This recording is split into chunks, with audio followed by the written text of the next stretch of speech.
What's up mga ka-Wildy Boy? Sa mga interesado magpasa ng applications bound to Canada, tuturuan ko kayo kung paano kayo makapagpasa online through Job Bank Canada mga kabayan na.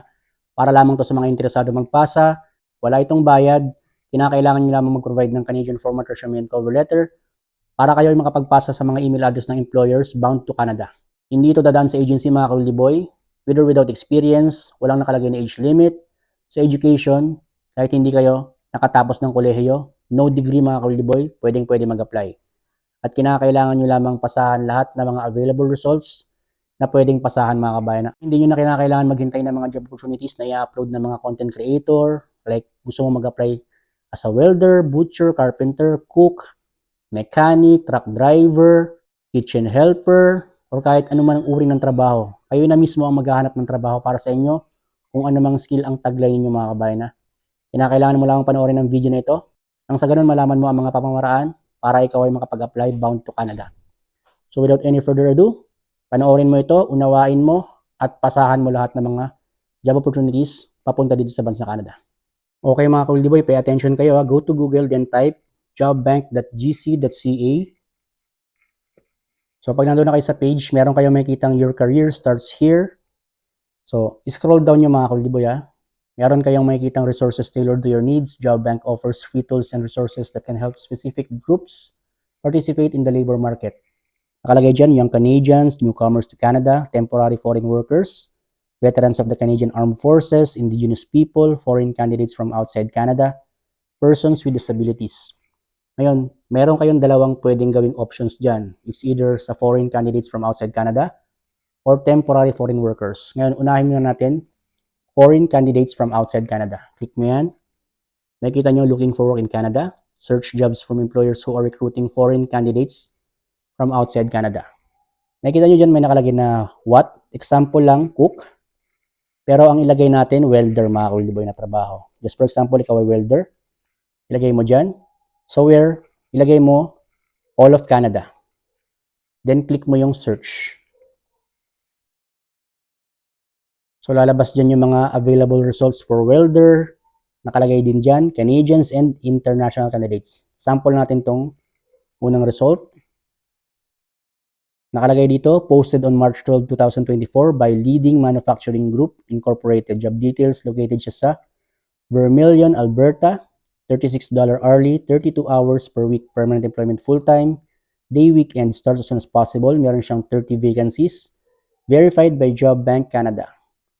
So sa baba nakalagay yung overview, languages English, education, secondary or at least high school graduate, experience 3 years to less than 5 years. So nandiyan rin yung responsibilities, then credentials, additional information. Kung mapapansin nyo dito, nakalagay, who can apply to this job? The employer accepts applications from Canadian citizens and permanent or temporary residents of Canada, other candidates with or without a valid Canadian work permit. Ibig sabihin, pwede kayong makapagpasa kahit wala kayong valid Canadian work permit, kahit kayo ay wala sa bansang Canada. Yan sa baba nakalagay yung email address ng employer. Diyan kayo magpapasa ng inyong Canadian format resume and cover letter at ang validity ng kanilang job posting. So ganun lang gagawin yung mga ka-Wildy Boy. Then babalik lang kayo sa previous page. Kung ikaw ay welder, pasahan mo lahat ng mga job opportunities na naka-indicate dito. 182 results. So pasahan mo lang yan. Click mo lang lahat ng mga available results. Lalabas yung job details. And then yung location ng kanilang job opportunity. Ito naman ay bound to Ontario. Meron lang siyang 1 vacancy.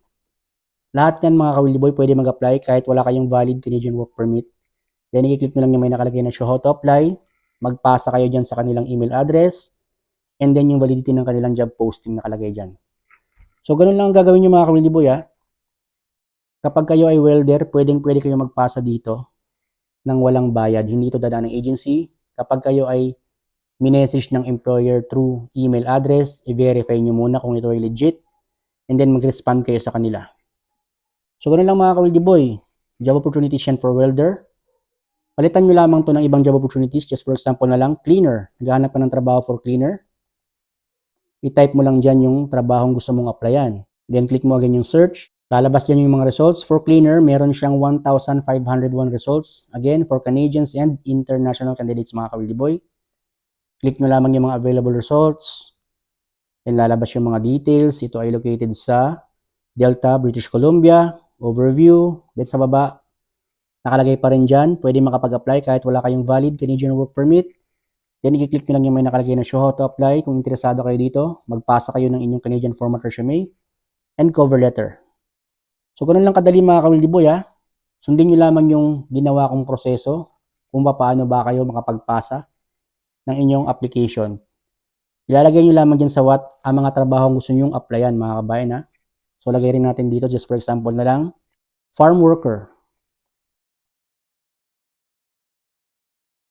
Farm worker or workers, then search nyo. Again, lalabas yung results. Farm worker for Canadians and international candidates, 149 results. Sample natin tong isa. So, nandyan yung kanilang job details. Located sa Surrey, BC, $20 hourly. Permanent employment full-time. Meron siyang 5 vacancies. Then sa overview, languages English, education, no degree, certificate, or diploma. Experience, 1 year to less than 7 months. Then again sa baba, click nyo yung show how to apply. Then magpasa kayo sa kanilang email address. So, ganun lang kadali mga ka-Wildy Boy. Hindi nyo na kinakailangan maghintay ng mga post ng mga content creator about job opportunities through Job Bank. Kayo na mismo ang gagawa sa sarili ninyo. Kayo na mismo ang maghahanap. So, ito ay para sa mga foreign candidates from outside Canada. Then, punta naman tayo dito sa may nakalagay na temporary foreign workers. Ano ba yung pagkakaiba nila mga ka-Wildy Boy? So, papakita ko sa inyo mga kabayan na. Pag kinlik nyo to, makikita nyo dyan, temporary foreign workers, find a new job in Canada, search jobs from Canadian employers who want to recruit temporary foreign workers. These employers have already obtained or applied for a labor market impact assessment or LMIA. Nakalagay dito ang kanilang available job postings sa ngayon, 11,693. Nagbabago yan mga kabayan ha, nag-update yan. Pwedeng madagdagan, pwede ring mabawasan. So ipapakita ko sa inyo yung pagkakaiba mga ka-Wildy Boy. Nakalagay dito, iba't ibang trabaho for temporary foreign workers. Sample natin tong tile setter. Nakalagay dito, tile setter posted on March 16, 2024 by Hawari Contracting Limited. Job details located sa Westminster, British Columbia. Salary $25 to $35 hourly. To be negotiated 40 to 70 hours per week. Permanent employment full-time, daily, flexible hours to be determined, morning. Meron siyang 2 vacancies. Ang pagkakaiba nito mga ka-Wildy Boy, may naka-indicate na LMIA applied at LMIA approved. So dito mga ka-Wildy Boy, may nakalagay na LMIA applied. This employer has applied for a labor market impact assessment or LMIA to hire a foreign worker to fill labor or skills shortages on a temporary basis. Now, i-click nyo yung may nakalagay na show job details, lalabas yun yung kanilang overview, yung mga qualifications, at kung mapapansin nyo may nakalagay na ganito, red tag mga kabayan na, who can apply to this job? Only apply to this job if you're a Canadian citizen, a permanent or a temporary resident of Canada, you have a valid Canadian work permit. So meron siyang restrictions mga ka-Wildy Boy unlike dun kanina sa binahagi ko sa inyo, wala siyang nakalagay na ganito. Pero ang good news niya na, kung kayo ay magtsatsaga maghanap, hindi lahat ay may nakalagay na red tag. So kinakailangan niyo itong tsagain. Kung hanggat maaari, isa-isahin nyo, skip nyo lang kung may mga nakalagay na red tag, kung hindi pwede mag-apply, ang mga candidates na walang valid Canadian work permit, skip nyo lang yan. Dahil napakarami kayo makikita ditong trabaho na walang nakalagay na red tag, tsagain nyo lang ang paghahanap. Yan ang pagkakaiba dun sa isang pinakita ko sa inyo mga ka-Wildy Boy.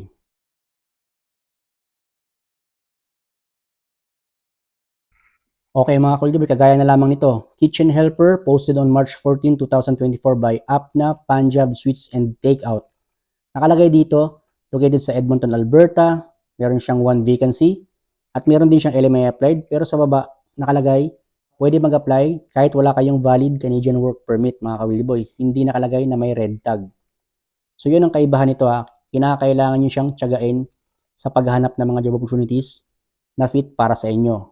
So click nyo yung show how to apply. Magpasa kayo sa kanilang email address. Again, Canadian format resume and cover letter. Kung hindi nyo pa alam kung paano gumawa niyan, meron akong link sa description para kayo makagawa ng Canadian format resume and cover letter. So ganun ang gagawin nyo mga ka-Wildy Boy ha. Kinakailangan yung tsagain na paghahanap dito sa mga available results. Okay mga ka-Wildy Boy, so kagaya na lamang nito ha, nakalagay, kitchen helper, posted on March 4, 2024 by Salt and Pepper, Job details, located siya sa Saskatoon, Saskatchewan. Salary, $14.10 hourly, 35 hours per week, permanent employment full-time. Starts as soon as possible. Meron siyang 2 vacancies verified by Job Bank. Naka-indicate dito, meron siyang labor market impact assessment approved mga ka-Willyboy.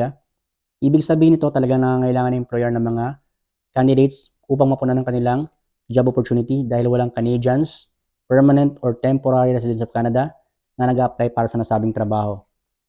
Then sa baba nakalagay, languages English, education no degree, certificate or diploma, experience will train. Then nakalagay din dyan, pwede mag-apply kahit wala kayong valid Canadian work permit. Click nyo lang yung show how to apply. Then magpasa kayo dyan sa kanilang email address. So ganun lang mga ka-Willyboy, kinakailangan yung tiyagain yan mga kabayan Dahil ang mga naka-indicate dito, may mga LMA approved, pero naka-indicate hindi ka pwede mag-apply kung ikaw ay walang valid Canadian work permit. At meron din namang naka-indicate, may LMA approved, pero pwede ka makapag-apply kahit wala kayong valid Canadian work permit. Kinakailangan nyo lamang talagang tiyagain ang pag-search dito. Isa-isahin ninyo hanggat maaari. Dahil nakalagay dito yung kanilang mga job opportunities papunta sa bansang Canada, sa iba't ibang provinces and territories dito sa bansang Canada. Kagaya na lamang nito, farm, foreman/woman, meron siyang LMA approved, pero hindi pwede mag-apply ang mga candidates na walang valid Canadian work permit. So kung wala kayong valid Canadian work permit, skip nyo yan. Pero kung ikaw ay mayroong valid Canadian work permit at ikaw ay nasa bansang Canada, pwede mo itong ma-applyan. So again, skip nyo lang mga ka-Willyboy. At mag-search lang kayo na mag-search hanggang sa mahanap niyo yung mga trabahong pwede ninyong pasahan.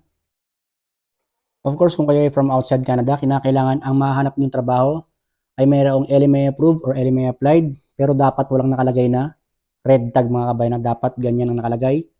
Other candidates with or without a valid Canadian work permit. So I hope na unawaan nyo yan mga ka-Willyboy para kayo nakapagpasa ng inyong mga Canadian format resume and cover letter sa kanilang email address. So again, kinakailangan nyo lamang tiyagain ang paghahanap ng mga trabaho na gusto nyong pasahan dito. Napakarami nyong pwedeng pasahan. 11,693 results yan mga kabayan sa iba't ibang provinces and territories dito sa bansang Canada. At pasahan nyo agad ang kanilang email address. So yun, I hope nakatulong sa inyo yung information I hope na unawaan ninyo at hindi nyo na kinakailangan maghintay ng mga post ng mga ibang content creator para kayo ay makapagpasa ng application. Kayo na mismo ang gagawa ng paraan para kayo ay makapagpasa. Kinakailangan nyo lamang mag-provide ng Canadian format resume and cover letter. Kung hindi nyo pa alam kung paano gumawa niyan, pwede kayong rumekta sa Google mga ka-Willyboy or pwede nyo rin panoorin yung video ko on my YouTube channel. Meron akong link sa description. Kinakailangan nyo lamang panoorin yan. How to make a Canadian format resume and cover letter. So yun mga ka-Willyboy, I hope nakatulong sa inyo yung video na ito especially sa mga kababayan ko na naghahanap ng trabaho bound to Canada at nag-aantay pa ng mga job opportunities na ipopost ng mga content creator, especially yung mga job opportunities through Job Bank Canada. Kayo na mismo ang pwedeng maghanap sa sarili ninyo. Hindi nyo na kinakailangan maghintay pa ng mga post. Tinuro ko na sa video na ito. I hope na unawaan ninyo. Pupunta ka lang sa Google, itatype mo jobbank.gc.ca. Pwede mong piliin ang dalawang option. Temporary foreign workers or foreign candidates from outside Canada. Pinaliwanag ko na kanina kung ano ang pagkakaiba. Sa temporary foreign workers, nakalagay dyan, may mga naka-indicate na LMA approved at LMA applied. Pero hindi lahat pwede magpasa sa may nakalagay na LMA approved or LMA applied. Kapag mayroong nakalagay na red tag, ang mga mayroon lang valid Canadian work permit ang pwede makapag-apply or mga Canadians and permanent residents na nasa Canada. Pero kung wala nakalagay na red tag at may nakalagay na other candidates with or without a valid Canadian work permit, pwede niyong pasahan ng inyong Canadian format resume and cover letter yan mga kabayan. So ganun lang mga kabayan Lagi ko namang sinasabi sa inyo, maraming mga paraan, maraming mga ways and means.